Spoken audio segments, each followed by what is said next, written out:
Scary series کے پیارے ناظرین السلام علیکم۔ امید ہے کہ آپ لوگ خیریت سے ہوں گے اور جہاں ہوں گے خوش ہوں گے۔ اللہ تعالیٰ آپ لوگوں کو ہمیشہ ایسے ہی خوش رکھے۔ جو لوگ بیمار ہیں اللہ پاک ان کو صحت کاملہ عطا فرمائے۔ جو لوگ کسی مصیبت میں مبتلا ہیں اللہ پاک ان کی مصیبت دور فرمائے۔ بڑھتے ہیں آج کی اپنی سٹوری کی طرف۔ تو جنہوں نے ابھی تک ہمارے چینل کو سبسکرائب نہیں کیا جلدی سے نیچے دیے گئے بٹن کو پریس کر کے ہمارے چینل کو سبسکرائب کر لیں، کیونکہ بہت سے لوگ ایسے ہیں جو بنا سبسکرائب کیے ہی ویڈیوز دیکھتے رہتے ہیں۔ تو جلدی سے اپنے ہیڈ فونز لگا لیجئے اور کمرے کی لائٹس آف کر لیجئے۔ آج کی سٹوری بہت ہی خوفناک ہونے والی ہے۔ چلتے ہیں اپنی سٹوری کی طرف۔ یہ سٹوری ہمیں شیئر کی ہے فاریہ نے سعودی عربیہ سے، اور وہ کہتی ہیں کہ یہ تقریباً 20 سے 25 سال پہلے کا واقعہ ہے۔ ہم اس وقت کراچی ڈیفنس میں رہتے تھے۔ میری شادی بھی ڈیفنس میں ہوئی۔ کرنگی میں میرے سسر کی لیڈیز گارمنٹس کی فیکٹری تھی۔ میرے شوہر 2 بھائی ہیں اور دونوں بھائی سسر کے ساتھ ہی اپنا فیملی بزنس سنبھالتے ہیں۔ فیکٹری میں اکثر آرڈر زیادہ ہونے کی وجہ سے کام کا لوڈ زیادہ ہوتا تھا۔ میرے جیٹھ جو میرے شوہر سے 4 سال بڑے تھے، ان کی شادی اس وقت نہیں ہوئی تھی، تو اکثر ورک لوڈ زیادہ ہونے کی وجہ سے وہ لیٹ نائٹ گھر آتے تھے۔ میرے شوہر اور سسر کو وہ جلدی گھر بھیج دیا کرتے تھے۔ یہ ان دنوں کی بات ہے جب ایک کافی بڑا آرڈر تیار کر کے امریکہ ایکسپورٹ کرنا تھا۔ کوانٹٹی زیادہ تھی، مال کی تیاری کے لیے دن کم تھے اور آرڈر ٹائم پر ڈیلیور کرنا تھا۔ اس رات تقریباً 9 بجے تک میرے شوہر اور سسر گھر آ گئے۔ طاہر بھائی جو میرے جیٹھ ہیں، ان دنوں وہ رات کو 2 بجے تک ہی گھر واپس آتے تھے۔ اس دن بارش وقفے سے ہو رہی تھی۔ موسم کافی خراب تھا۔ میری ساس میرے جیٹھ کے انتظار میں جاگتی رہتی تھی۔ ان کی نگاہیں دروازے پر ہوتی تھیں۔ طاہر بھائی کے لیے وہی دروازہ کھولتی تھیں، اور جب تک طاہر بھائی گھر نہیں آ جاتے تھے دروازہ طاہر بھائی کے لیے میری ساس ہی کھولا کرتی تھی۔ اس رات معمول کے مطابق میرے شوہر اور سسر گھر آئے۔ ہم کھانے سے فارغ ہو کر اپنے اپنے کمروں میں چلے آئے۔ رات 3 بجے کے قریب میری ساس نے میرے شوہر کو جگا دیا کہ طاہر کا کچھ پتہ نہیں، اسے فون کرو۔ ہم نے کافی فون ملایا مگر فون بند تھا۔ فیکٹری کے گیٹ کیپر کو فون کیا تو پتہ چلا کہ وہ تو ٹھیک 2 بجے یہاں سے نکل گئے تھے۔ اب پریشانی کی بات تو یہ تھی کیونکہ فیکٹری سے گھر تک کا فاصلہ صرف 15 سے 20 منٹ کا تھا۔ انہیں کافی پہلے آ جانا چاہیے تھا۔ موسم خراب ضرور تھا مگر اتنا خراب نہیں تھا کہ اتنی دیر ہو جائے۔ ابھی ہم سب پریشانی میں تھے کہ کیا کریں۔ میرے شوہر نے اپنی گاڑی نکالی کہ راستے کو چیک کیا جائے۔ ابھی انہوں نے گیراج کھولا ہی تھا کہ اتنے میں طاہر بھائی گھر پہنچ گئے۔ سب کو پریشان دیکھا تو بولے وہ کسی کو لفٹ دینے چلے گئے تھے، تب ہی اتنا لیٹ ہو گئے۔ اندر آئے، فریش ہوئے تو ان کا چہرہ دیکھ کر صاف لگا کہ وہ کچھ الجھے تھے۔ میرے شوہر اور ساس بھاپ گئیں۔ پوچھنے پر انہوں نے بتایا کہ میں 2 بجے جب فیکٹری سے نکلا تو گزری، جو کہ کراچی کا ایک مشہور علاقہ ہے اور ہمارے ڈیفنس کے گھر سے بالکل ہی قریب تھا، وہاں برج کے نیچے سے گزرتے ہوئے میں نے سفید لباس میں ملبوس ایک عورت کو دیکھا جو دور سے دھیرے دھیرے چلتے چلے آ رہی تھی۔ میں حیران ہوا کہ رات کا یہ پہر اور سڑکیں تقریباً ویران تھیں۔ ہلکی ہلکی بارش میں یہ کون عورت ہے؟ اس وقت برج کے نیچے کی روڈ، جس کی دونوں طرف مارکیٹ تھی، سیوریج لائن ڈالنے کی وجہ سے ٹوٹ پھوٹ کا شکار تھی۔ گاڑی کی سپیڈ سڑک کی ایسی حالت ہونے کی وجہ سے کافی سلو تھی، اور نہ چاہتے ہوئے بھی میری توجہ کا مرکز یہ سفید لباس میں ملبوس عورت ہی تھی۔ ظاہر سی بات ہے یہ ایک ان ایکسپیکٹڈ چیز تھی۔ جیسے جیسے میری گاڑی قریب ہوتی گئی میں نے نوٹس کیا کہ اس کے سفید لباس پر خون کے جگہ جگہ دھبے پڑے ہوئے ہیں، بال بکھرے ہوئے، اور وہ حال سے بے حال تھی۔ ایسا لگ رہا تھا جیسے کسی مشکل سچویشن سے نکل کر آئی ہو۔ میری گاڑی اس کے قریب پہنچی تو اس نے لفٹ کے لیے ہاتھ دے دیا۔ میرے دل میں یہ بات تھی کہ اتنی رات گئے ایک عورت کو لفٹ دینا کچھ عجیب سی بات ہے۔ مگر دوسرے مرحلے میں مجھے یہ خیال آیا کہ رکنا چاہیے، پتہ نہیں کسی مصیبت میں ہو۔ میں نے گاڑی روک دی اور شیشہ نیچے کیا۔ وہ عورت بولی، کیا مجھے لفٹ دے سکتے ہیں؟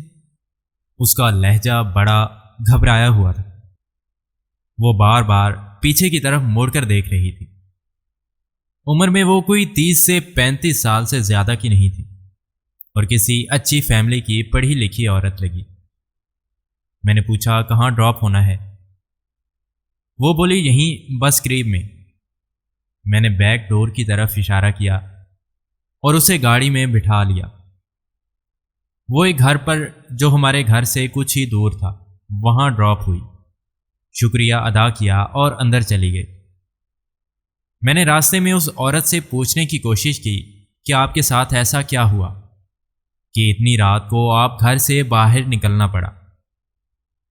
کہنے لگی، بڑی مشکل سے اپنی جان بچا کر آئی ہوں، آپ مجھے بس میرے گھر پر چھوڑ دیں، آپ کی بڑی مہربانی ہوگی۔ میں نے پھر اور کوئی بات نہیں کی۔ یہ سب باتیں سن کر میرے شوہر پریشان ہو گئے۔ کہنے لگے، کوئی پیچھا تو نہیں کر رہا تھا؟ طاہر بھائی بولے، نہیں، پیچھے کوئی نہیں تھا۔ میرے شوہر بولے، گھر اس کا اتنا قریب تھا تو پھر آپ کو اتنی دیر کیوں لگ گئی؟ آپ 2 بجے وہاں سے نکلے، 15 سے 20 منٹ کا گھر کا فاصلہ تھا۔ راستے میں آپ نے اسے ڈراپ بھی کیا تو 2:30 بجے تک آپ کو گھر پر ہونا چاہیے تھا، کہاں لگی اتنی دیر؟ طاہر بھائی بولے، یہ بات مجھے بھی پریشان کر رہی ہے۔ میں کوئی 1 گھنٹے سے گزری کے نالے والی جگہ پر گھومتا رہا۔ مجھے سمجھ نہیں آ رہا تھا، مجھے راستہ مل ہی نہیں رہا تھا۔ بار بار میری گاڑی نالے والی جگہ پر آتی تھی۔ میں پھر گاڑی آگے بڑھاتا اور پھر گھومتا ہوا وہیں آ جاتا۔ 1 گھنٹہ میں یوں ہی بھٹکتا رہا۔ پھر میں نے دل میں آیت الکرسی کا ورد کرنا شروع کر دیا کہ یا اللہ، یہ میرے ساتھ کیا ہو رہا ہے؟ میں اس راستے کے لیے اجنبی تو نہیں، مجھے راستہ کیوں نہیں مل رہا؟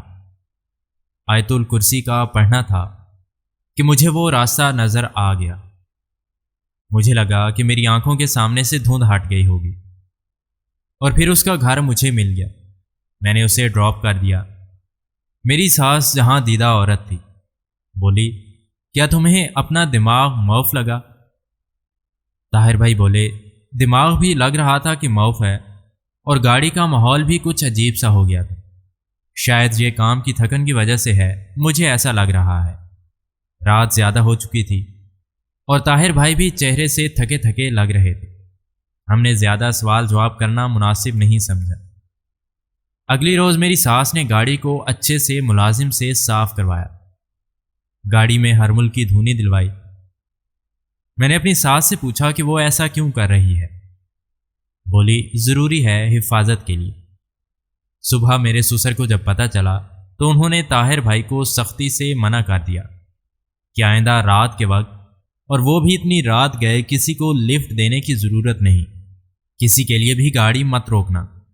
حالات ویسے ہی ٹھیک نہیں ہیں، پتہ نہیں وہ عورت کون تھی، کون اس کے پیچھے تھا۔ اب بتاؤ، اگر تمہیں کچھ ہو جاتا تو ہم کیا کرتے؟ طاہر بھائی بولے، ابا میں خود ان چیزوں کا بہت خیال رکھتا ہوں، لیکن مجھے خود معلوم نہیں میں نے کیوں گاڑی روک لی، لیکن اچھا ہوا کہ وہ عورت باحفاظت اپنے گھر پہنچ گئی۔ میرے سسر نے گھر جلدی آنے کی طاہر بھائی کو تاکید کی کہ کام جتنا بھی ہو دن میں نپٹا لو، گھر رات کو جلدی آ جاؤ، اتنی رات تک کام کو مت رکھو۔ بہرحال بات آئی گئی ہو گئی۔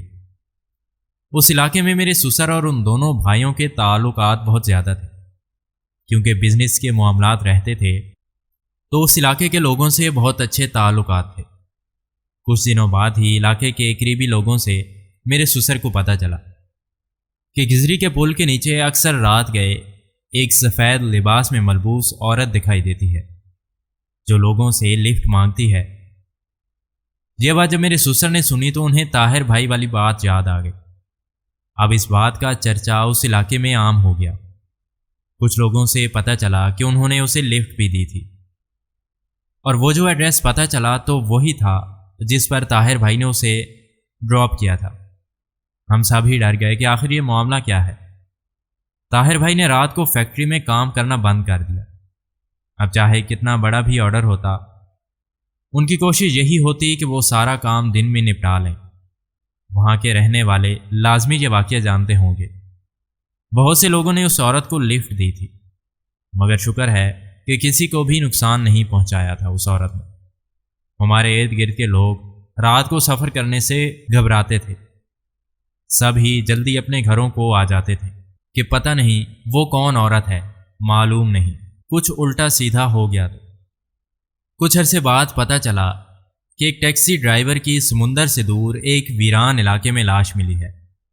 لاش یلو کیب کے اندر تھی اور 1 دن پرانی تھی۔ جب لاش کو آئیڈینٹیفائی کیا گیا تو پتہ چلا کہ اس کیب میں تو وہ عورت بیٹھی تھی۔ 2-3 لوگوں نے اسے سفید لباس میں ملبوس عورت کو رات کو کیب میں بیٹھے دیکھا تھا۔ اب معاملہ سمجھ سے باہر تھا، اور لوگ بھی بتاتے تھے کہ انہیں وہ عورت نظر آئی، انہوں نے لفٹ بھی دی، مگر کسی اور کو اس نے نقصان نہیں پہنچایا۔ اگر اس ڈرائیور کو اس عورت نے مارا ہے اور اس ڈرائیور کی موت گلا گھٹنے کی وجہ سے ہوئی تھی، اس کی وجہ کیا تھی؟ ہمارے گھر کا ایک فرد کیونکہ اسے لفٹ دے چکا تھا، اس لیے ہم لوگوں میں بہت زیادہ تجسس تھا کہ آخر یہ معاملہ کیا ہے۔ وہ عورت دوسرے لوگوں سے بھی لفٹ مانگ چکی تھی۔ بہت سے لوگوں نے اسے لفٹ دی، اس کے گھر پر اتارا، مگر کسی کو نقصان نہیں پہنچا۔ کچھ لوگوں کے ایویڈنس کے مطابق اگر اس کیب میں وہ عورت بیٹھی تھی تو پھر اس کا نقصان کیسے ہوا؟ اس عورت نے ہی اسے مارا ہے یا پھر کوئی اور وجہ بنی؟ بہت سے سوالات ذہن میں گردش کر رہے تھے۔ طاہر بھائی ایک دن اس کے گھر چلے گئے تاکہ پتہ تو چلے کہ وہ عورت یہاں کیوں اتری تھی، اس گھر سے اس کا کیا تعلق تھا۔ وہ گھر ڈیفنس کے گھروں کے لحاظ سے ایک عام سا گھر تھا۔ جیسے ہی طاہر بھائی نے گاڑی روکی تو اس گھر سے ایک 60-70 سال کے بزرگ نکلے۔ طاہر بھائی نے ان سے بات کی تو وہ ٹھنڈی سانس لے کر رہ گئے۔